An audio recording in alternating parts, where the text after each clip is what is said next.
Welcome to Your Business, Your Life with Matt DiFrancesco, your personal financial technician. Whether you've had years of success in your business or are just starting out, HighLift Financial can help you create a vision for your business, life, and family, and align these for generational wealth. So as they say, what happens in your life affects your business. And now, on to the show. Hello and welcome to Your Business, Your Life with your host, me, Matt DiFrancesco. And as always, I'm joined today with my awesome producer, Eric Johnson. So Eric, how are you today? And I am doing fantastic. It's a great day. Great. It is a great day. It is a got great a day. guest on the show, so I'm super excited. Oh, yes, we do. As always, I try to bring as much value to the listening audience as I can. And of course, I feel I can bring greater value when I can bring on people that are a lot smarter than I am. So, And both of us, yeah. Well, exactly. Yeah, that's not saying much, Eric. So today, my guest is Kimberly Volk with the Health Insurance Place in Johnstown, Pennsylvania. And the Health Insurance Place offers health insurance for individuals and families, Medicare recipients, and most importantly, business owners. And Kimberly is their small business consultant, and she helps the small to mid-size business find the right plan for their marketplace. Now, they have some really unique software that gives them a competitive advantage in this arena, and this is why I include them as one of the partners in my virtual family office, is they can provide great value to my clients, the small to mid-sized family business. So, nice. Kimberly, thanks for joining us. Thank you for having me, Matt and Eric. I appreciate the opportunity to be on this podcast with you today and to talk about this topic. Oh yeah, you know what, and I think most employers, it is a challenge for them, and I don't think most of them really know how to navigate the whole healthcare marketplace that's out there for their businesses. So, Kimberly, where I want to start is basically I want you to tell the audience a little bit about the Health Insurance Place, what you guys do, but probably most importantly, what sets you guys apart, what makes you different from your competitors out there. The health insurance marketplace for small to mid-sized businesses is very overwhelming.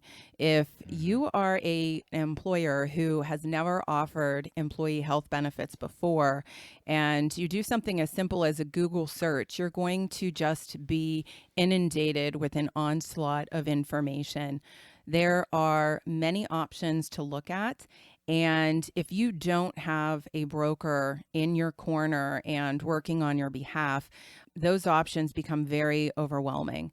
In the marketplace, people need to also take into consideration their regulatory red tape that comes into play when you're looking at different compliance factors. And again, having that broker in your corner is definitely something that you want because they are a resource for you and your employees.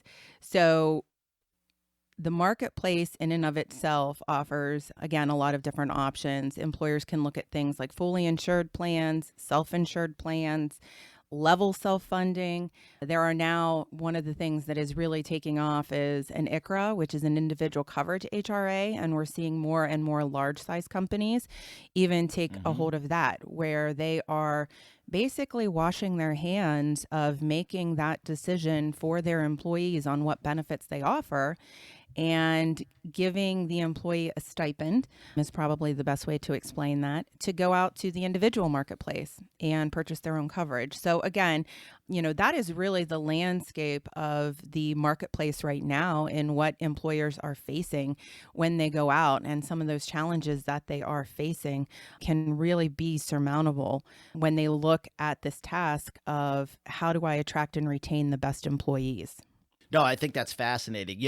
And this idea of the ICHRA, so this is basically like instead of the employer buying the insurance, they're giving a stipend to the individual to purchase it on their own. Am I correct on that?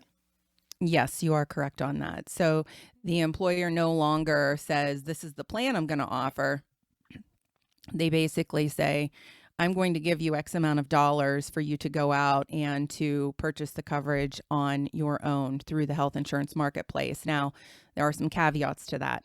When a company decides to do that, a lot of times employers look at that and say, that would be a cheaper option because people on the marketplace get subsidies.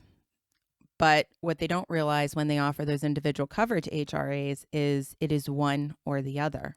So the employee has to make that decision for themselves. Do I take the coverage that is available through the marketplace and take the subsidy that the government is allowing me, or do I take my employer's ICRA, the amount that they are funding me?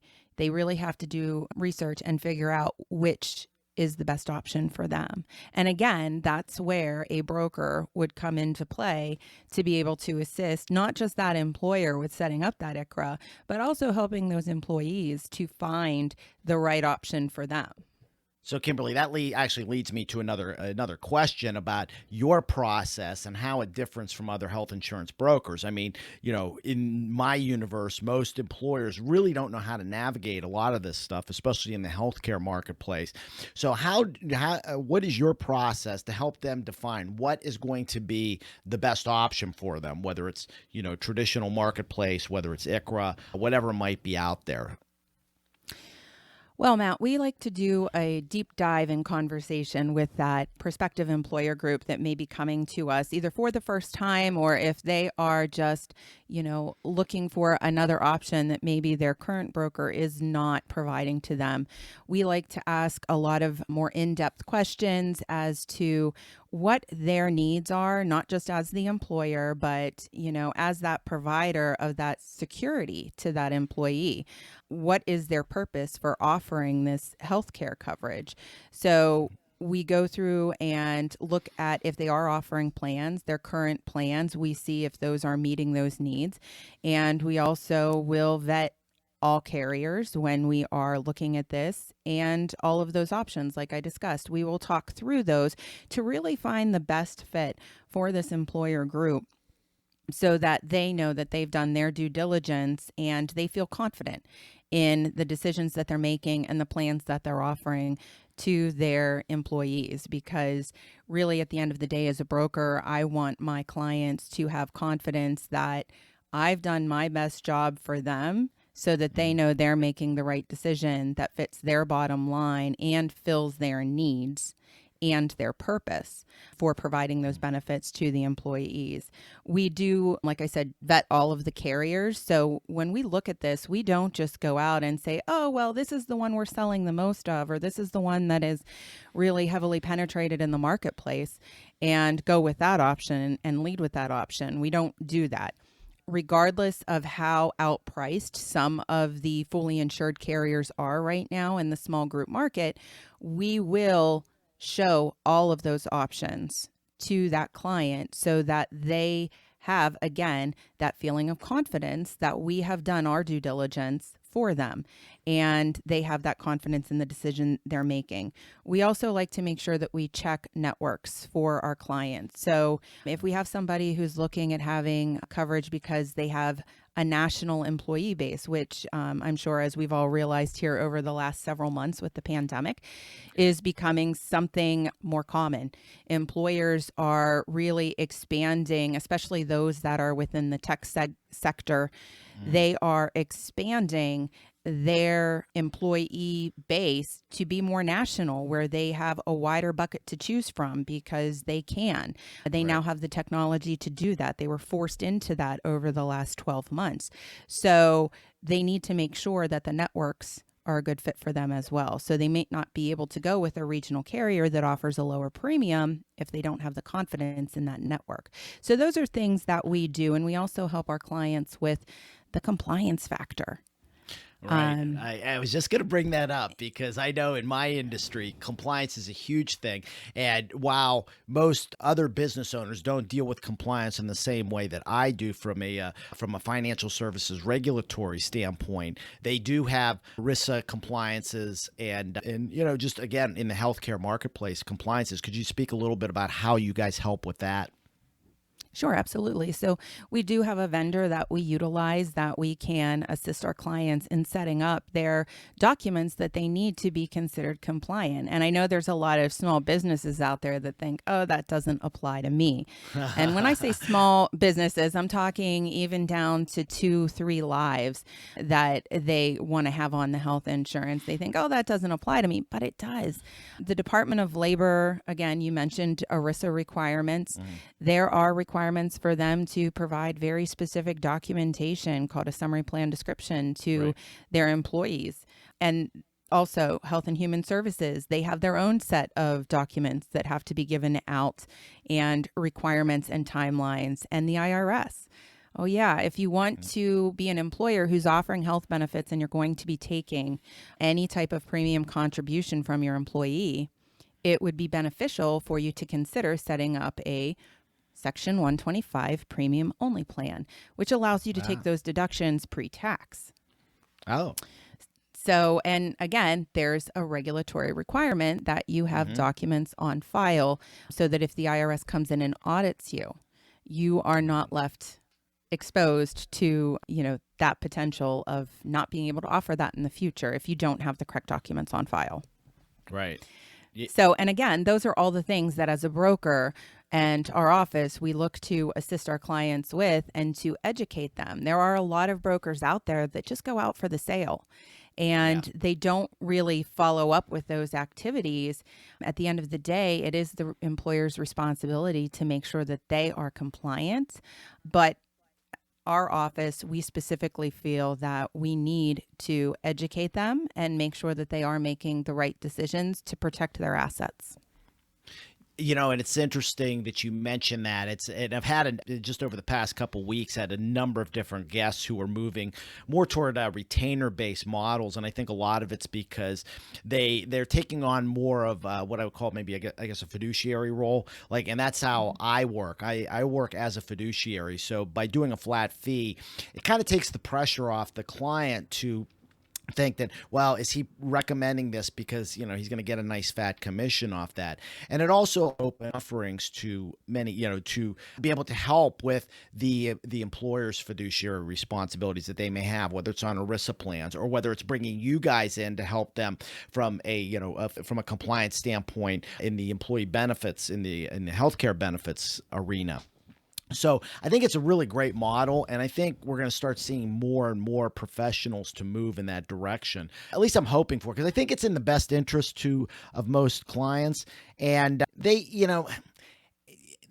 don't know what they don't know. I mean, it was funny. I was in a mastermind group last week in Scottsdale, Arizona. This group I have, and we were talking about something, and I made a comment that said, pigs don't know pigs stink. Nobody had ever heard that that terminology, but what it means is basically that we don't know what we don't know. And I think a lot of employers out there, especially business owners, they don't understand some of the responsibilities that they have as a fiduciary in these areas. And so I think it's really helpful that you guys are able to provide that support to them. I think that's a really great thing. And that's the other thing. And I wanted to just kind of have you touch on this briefly, because at least in my experience, most of the employers, when it comes to healthcare, they've got somebody that maybe it's a friend or was a referral in, but the person is kind of captive. They either have only one or two providers that they can use. And a lot of times they're kind of gearing into where, who's paying the commissions, especially since the marketplace has come into place. And is that what you see out there? And then again, some of the differentiations, I know you touched on it a bit. Maybe you could go into a little more detail about that. So as far as the marketplace, and we are an office that we are considered a general agency, and we are able to offer any of the main medical carriers that are available. One thing that some employers don't know is that, especially in the small group, mid-market size, there's a bit more flexibility and there's a bit more available to them as far as the carriers go.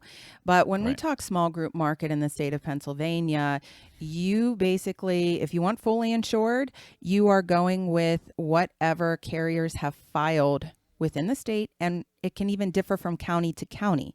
So what might be available in central Pennsylvania is not going to be the same as what's available over in western or eastern Pennsylvania. Those carriers will differ, and they make those decisions on where they participate in. So sometimes you might have the option of 5 carriers, and it is driven off of the employer's zip code. So wherever that employer is considered to reside with their business address, that is where those options will be based. Or you could have as few as 2. So again, that's where some of these other options would come into play, that maybe there's more available on the individual marketplace, that you would want to look at doing something like the ICRA, that individual coverage HRA, to give your employees the ability to have more choice. What I'm seeing is biggest mistakes the employers are making are they're not protecting their assets adequately. And when I say that, there's really 3 different areas that I look at this. One is protecting their employees, because the employees themselves have certain needs, and that's going to drive their decision on where they are employed. And one of those needs is financial security and feeling safe. And health insurance benefits help provide that security and safety. Another part is, again, not knowing compliance requirements. In protecting assets, it's very important to know your compliance requirements, because some of those requirements, they carry heavy fines. People think, oh, I don't need to be compliant, I don't need to worry about that, but they do, because those agencies, the Department of Labor, Health and Human Services, the IRS, can levy fines. And some of those fines, if you have not had the proper documentation in place, can close your business. And finally, the third mistake that I see in protecting assets is there are employers out there that think I'm going to just try to self-administer my spending account. So even if they're offering, say, a fully insured plan, but they want to offer a flexible spending, or they want to offer a health reimbursement arrangement to help cover deductible, or even these ICRAs, they think that they can do it on their own and save themselves the administrative fees. Yeah. However, what they don't realize, Matt, is that they are exposing themselves to additional risk and liability with these plans. In a lot of cases, for instance, the ICRAs and the health reimbursement arrangements to cover things like deductible, employees need to substantiate those claims, meaning they have to provide the administrator with claims data information. So now you are getting into talking about managing and record storage of protected health information and HIPAA. So for small groups that really don't want to get very involved, that is opening a whole different can of worms for them, and a whole lot of risk and liability, because with that, if an employee shares something that has protected information on it and you let them go because of performance issues, they could somehow come back and then try to file a suit against you for a discrimination practice, because you've now had access to that information in their record. Whether it was the reason for it or not, you're now stuck in a costly legal battle to protect your business. So I always recommend that if a business is looking at one of these options with the health reimbursement arrangement, to seriously consider using a third-party administrator. Yes, it's going to have a little bit of more administrative fee, but it is going to protect the business and the assets that you are working so hard to build. Yeah, Kimberly, it's good to hear that you fight the same battles that I fight. I think a lot of times these business owners, it's not even so much that they're trying to cut costs. I mean, maybe that's in the back of their head and they're like, well, this is not something I need to spend money on. I can take care of this myself. But I think a lot of it is just kind of their own mentality. If they've kind of built this business from the ground up. And so, they feel like, well, I can handle this. And it isn't until they get into trouble that they now all of a sudden realize that they need the help in it. I mean, I just had a conversation with a client 2 weeks ago. And it's funny because I've been working with him for a long time, but he's always like has these ideas and then going out and searching Google and then coming back to me where, here's some of the research that I did. And I'm like, why are you doing this? I said, said, you're just overcomplicating. This is what I do. So it's nice to know. And that's why I really see you guys as a valuable resource, because, health insurance for business owners is not something that I deal in, but I can tap into you guys to be able to do that. I wanted to touch on, because you guys have some unique software that you've actually given me access to that helps me to start a conversation with the clients on this and show them, some of the areas that they're missing. Would you be able to address that? Yeah, sure. Absolutely. Through our website that we have, and we actually do have 2 websites, but the easiest to remember is probably the healthinsuranceplace.com. You are able to go out, anyone is able to go out and do a quote for employee benefits. And what the software will allow you to do is look at what the options are based on, again, the zip code of your business. And you would put in the number of employees, the average age. Okay, so this is not going to give you the solid rates that you would be looking at, but it's going to at least give you an idea of what you're looking at. So keep in mind that right now, for fully insured businesses that have never offered healthcare coverage before, if you want to do fully insured healthcare, your options are what are available through the ACA's small group. And that is still age banded. So it is not the ACA individual marketplace, but the carriers still have to abide by the ACA regulations in the way those plans are designed. So you will see, similar to the individual market, different metal tiers, platinum being the most generous to the employee and the highest cost to the employer and the employee if there is cost sharing.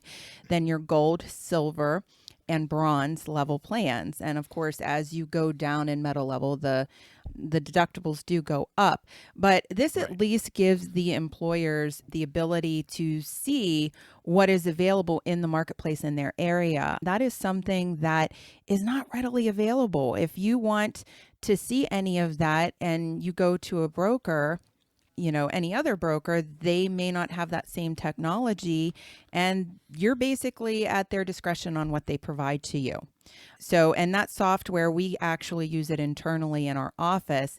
If you give us, if a client gives us or fills out the contact information, it pushes to us that you're interested in an actual quote, and then we can actually go through and contact you, do that deeper dive of what your needs are and what your purpose is. And we can really target which plans are going to be options for you to really dive into and look at as the potential to offer to your members. Yeah, that's I think what's a benefit to me, because it gives me an additional resource, but second, to open up that conversation. So, many of the employers I talk to, a lot of times we're having a conversation and it's like, oh, well, yeah, we're coming up on a renewal period. Oh, I said, well, what's your process to do this? Well, just whatever, my guy fills out a spreadsheet, and I might go into the office and say, well, look, I've got this software. Let's look and see what's actually available in your area. And they're pretty amazed. They didn't even realize that some of the, how many options that they might have available to them. And I think the thing that I really like is you guys pretty much keep the quotes as close to real time as possible. I mean, like I said, it's not exact, again, based off of the demographic and the census, but it's going to be close. And so they can get a general idea of, oh, this is what it's going to cost me, or, oh, my plan's going to go up to this much. And then it gives me the opportunity to say, you need to talk to Kimberly and bring you in because you're the specialist in that.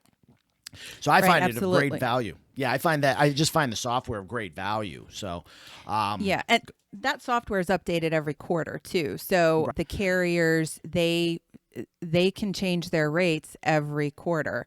So, depending on when that client renews, even if they just renewed in January, but they kind of want to get a sense for this year where their increases are going, because let's face it, healthcare is not one that usually decreases. It is something that almost always, year after year, you will see an increase. I can say at least in the small group market, that is what we see. So yeah, that at least helps them to do some fiscal planning and really help them out in that way as to how they might need to look at making some changes. if those costs are starting to go up to where they need to shift either some of the share of that, or they need to look at some other funding options. Yeah. And it's actually you've mentioned this a couple times is this the small group market. I want you to just kind of define that, because again, I think business owners have different perceptions of the size of their business. There's some that maybe have 10 employees and maybe doing $500,000 a year, and they think I'm a big business. And then you've got some that have 50 employees that are doing 5 million in business, and they think, well, I'm just still a little guy out there.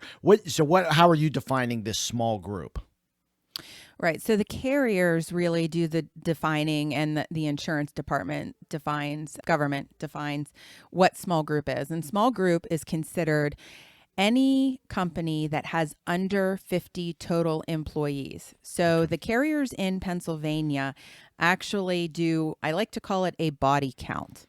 So a lot of employers get stuck down in those weeds of, well, it's a full-time equivalent of if they work 30 hours or more. No, they do body count. So even if you have, so many full-time, so many part-time, and so many seasonal, if your average for the previous calendar year is over 50 employees, then you are considered an applicable large group employer, which means you are required to offer health care to your employees, and you now fall underneath having to hit those affordability and requirements as far as covering all the essential health benefits and all of that under the ACA, or as an employer you could be fined. So that is that cutoff of 50. There's other regulations that fall into play even under 20. So I think a lot of employers have to look at too things like COBRA. In the state of Pennsylvania, 20 plus employees, you have to offer federal COBRA. If you have under 20 employees, then you offer Pennsylvania mini COBRA. A lot of small groups that have under 20 employees, total employees, don't realize that if they offer health benefits and somebody's on benefit and they leave employment, they have to offer. So again, these are the topics and the reasons why you want to make sure that you have a broker in your corner to be that resource for you. So, but yes, that is the definition of a small group employer by the standards of, the government. It's at 50. Right. Okay. Yeah. And I think that provides some clarity that's there. And I don't think, it was actually interesting. I didn't even realize that even if you have part-time and seasonal people, and that puts you over 50, that actually now puts you into the larger group. That was something that's completely new to me. So, any business owners that have employees like that might be a key consideration for you, because if you're saying, well, no, these people are part-time and seasonal, and so I'm under 50, I don't need to provide something, you could be exposing yourself. So I think that's a great resource. Absolutely. Oh, that's super. So, Kim, we could probably go on and on, because it is I think it's a pertinent topic, but it's also, there's a lot of complexities to it. So, but we are getting close to time. And I'm just going to give a real quick synopsis about what you're able to do, and you tell me if I'm right or wrong, okay? Okay. All right. So basically, you are able to go in to interview the employer, evaluate where they might stand in the, what might be the best options for them, what's available out in their marketplace, and then help them to implement the plan first. You're also able to help them through the compliance aspect. So you offer a service through a third party that can help to guide them in the compliance aspect as it moves forward. So am I correct in all of that?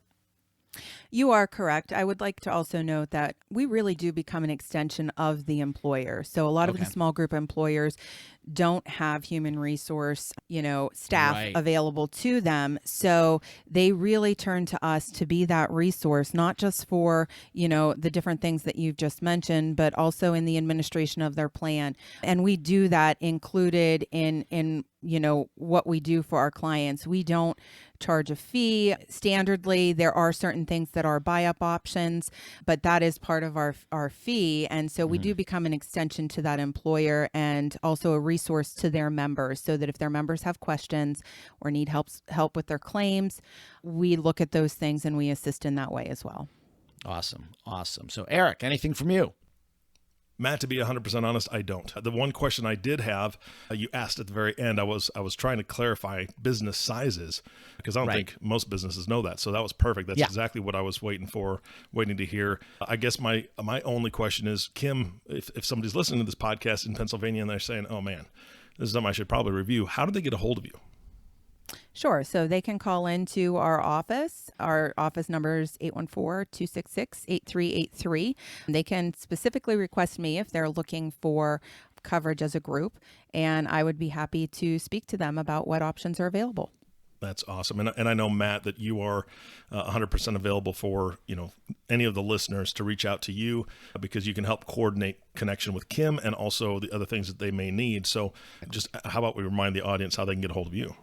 Of course. Yeah. You can always go to my website, highliftfinancial.com. You can click on scheduling or let's talk up at the top right-hand part of the page. And you can also email us at podcast@highliftfin.com. So it's highliftfin.com. And just send an inquiry that, hey, we want to chat or we have this situation, and we'll be sure to set up a time to have a conversation about it.